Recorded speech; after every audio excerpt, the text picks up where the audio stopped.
Yo tout le monde, c'est Quentin. Aujourd'hui, on se retrouve pour une nouvelle vidéo sur le rebuild du cadre de DH. Donc, je vais pas en parler plus que ça. J'ai dit que je le ferais, mais je le fais plutôt que prévu parce qu'effectivement, avec le confinement, bah, j'ai eu le temps de le faire. Je vais juste mettre un petit coup de clean parce qu'il a roulé qu'une fois pendant le confinement. J'ai juste essayé un peu pour voir ce que ça donnait pour régler les suspensions. J'ai vu que c'était pas encore bien ça. C'est parce que c'est ce que préconise Fox, mais il faut que je mette un peu plus d'air dans l'amortisseur. C'est tout ce que j'ai à dire. Donc voilà. Donc je vais pas démonter plus. Le boîtier de pédalier, bon bah voilà, c'est quelque chose que j'ai fait parce que j'ai changé de pédalier. Pareil pour les freins, la transmission, c'est déjà tout réglé. Je ne vais pas m'amuser à tout dérégler. Voilà. Donc après, j'ai fait aussi le dégraissage de toute la partie billets. C'est pas vraiment intéressant, c'est juste très chiant.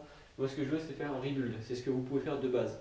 Là, on va beaucoup plus loin. Là, il nous faut une clé dynamométrique pour tout régler. J'ai pas envie de tout refaire, quoi. C'est normal, hein. Donc voilà. Donc tout est prêt là. Je vais vous prendre avec moi. Hop, tout est prêt là aussi. Donc tout est démonté. Il y a tout un vélo là. Ouais, on dirait pas, mais il y a 6 000 € ici. Mais bon, voilà.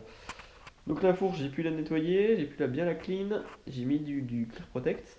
Pareil pour l'amortisseur. Alors, je vais vous dire tout de suite.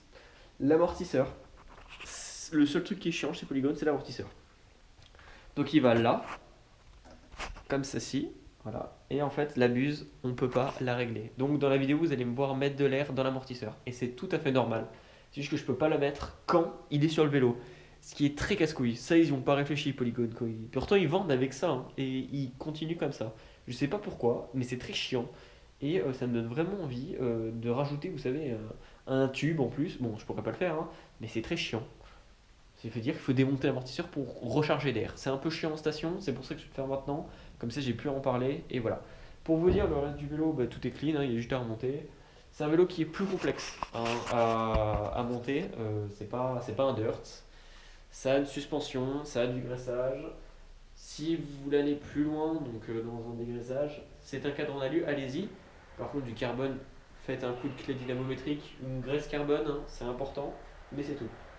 Je vais pas être plus bavard maintenant, et moi je vous le dis tout de suite, on passe au build.